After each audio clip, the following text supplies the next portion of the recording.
All right. It's been a second since I've done a formal review. Don't look at me like that. You know what this is. You already know what this is. Like and subscribe.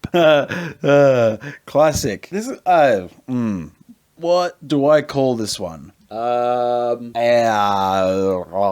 call it a retrospective of the Minecraft original soundtrack, composed and produced by Mr. C418, aka Daniel Rosenfeld. This man is a German electronic music producer and multi-instrumentalist, I think. This album, as far as I can tell, was really his big break as an artist. He had some work hanging around in the very early 2010s, but with this gig, he kind of just hit turbo drive and landed himself as a main credit on what was to become the biggest sandbox game of the 2010s. And it's not hard to see why. On this album, Daniel somehow managed to create the purest distillation of nostalgia and fantasy, with some deceptively simple compositions. I mean, the hold that this game had on the industry at the time was enormous, and all of this attention only meant more exposure for C418 as an artist. Now, this album here, Minecraft Volume Alpha,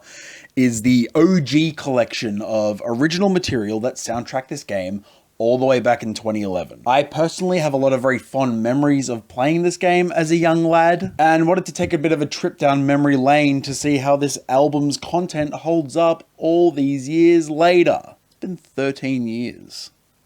13 years. 13 years. 13 years. 13 years. All right, well, without further ado, let's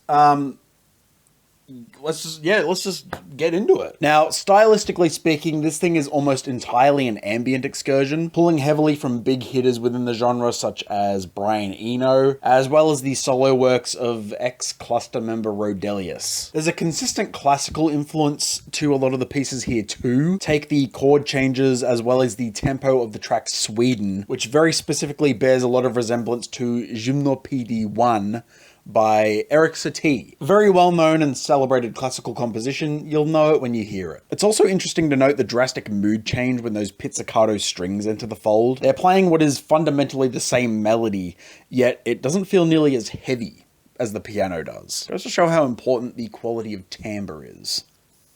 The first full-length piece on this album, Subwoofer Lullaby, does its absolute best to hang in the background, as any good ambient piece should. The very plush and cavernous main melody of this song is discarded for one of the quietest, most meditative sections on the whole project, and that's saying something. That little piano, harp, and string combo in the last leg is seriously gorgeous. There's something about it that just feels incredibly safe and warm. I guess it kind of is like a lullaby. We get some slightly more trim, immediate moments on this album that are just as valuable to dive into.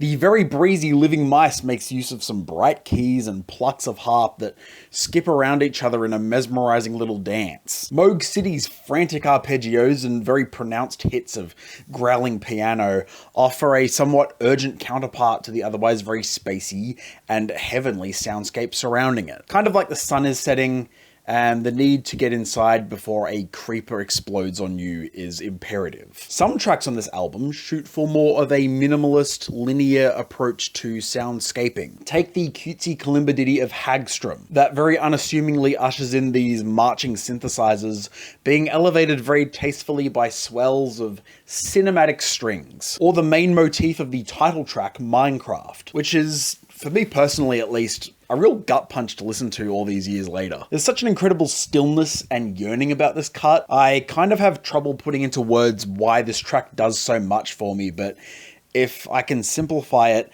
there is no piece on this album that can be more fittingly described by the adjective nostalgic. It's that repetition legitimizes philosophy all over again. Cheers, Mr. Neely.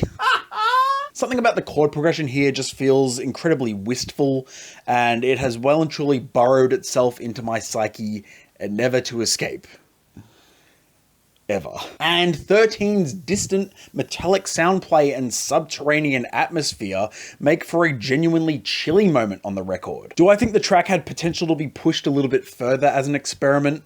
Sure, but I also understand that pushing things is not really this album's intention. And I do still really admire just how trippy this cut feels, especially in contrast to a lot of the more airy and serene ambience on the rest of the project. On the flip side, Mice on Venus is perhaps the most maximalist cut on the record, if I can use that word to describe it. Where most other tracks here opt for contemplation and melancholy, this one shoots in a far more whimsical and mystical direction. Easily the most playful track on the album, especially with those sharp whooping synth leads that crop up at various points of the cut. It's that kind of carefree optimism that reminds me of messing around in creative mode on whatever passion project you felt like working on that particular day. The handful of interstitial pieces on the album offer some relaxing variety to delve into as well. Fuck yeah. Take the second track on this thing, Door, which blossoms very euphorically at the midpoint as a rush of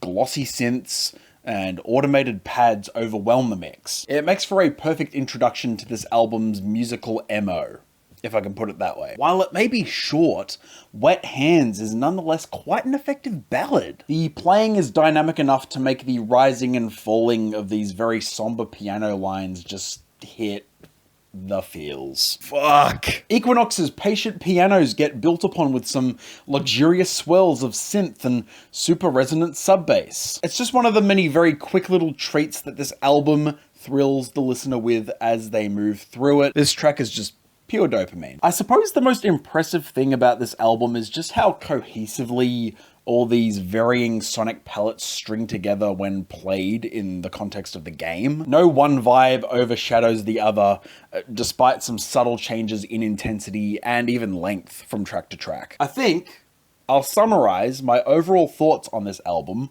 by saying this. I truly believe the Minecraft original soundtrack is iconic enough, is quality enough, to go toe-to-toe with some of the most acclaimed video game music in at least recent memory. This thing can rival Halo, Doom, Skyrim, even the older, more vintage game music. It fits like a glove over the incredibly easygoing gameplay, and also works fantastically as its own separate piece of art. Removing the context of the game, I would happily listen to this thing just to get my ambient fix for the week. There aren't many soundtracks that have more accurately condensed the vibe of a game into a single album than this one. So, that's why I'm giving this thing an 8.7 out of 10.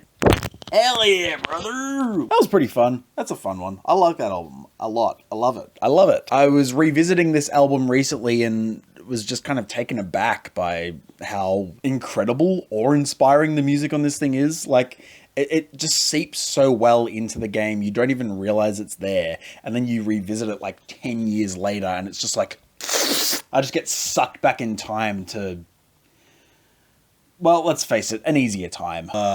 If you haven't heard this, please listen to it. And also play Minecraft as well. I mean, it's such a cute little game. I love it. I have a lot of reverence for that game. If you liked this, it's not rocket science. You know what to do. And if you want to see more of this, I'll say it again, it's not rocket surgery. You know what to do. If you've been watching these videos and you aren't subbed, you're a leech. You're a prick. You're a bastard. Choke on a ball of haggis. Time for my legs to go numb. Numb, because it's getting close to dinner time, actually. Oh, fuck. What should I review next? It is up to you. I will literally do it. That is a promise. That concludes this episode of a Daniel Blue Review.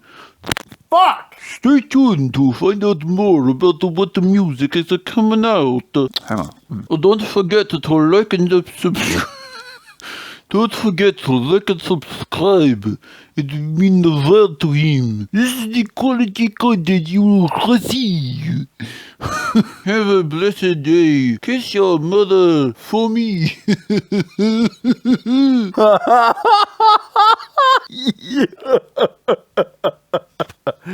Good night. God damn it.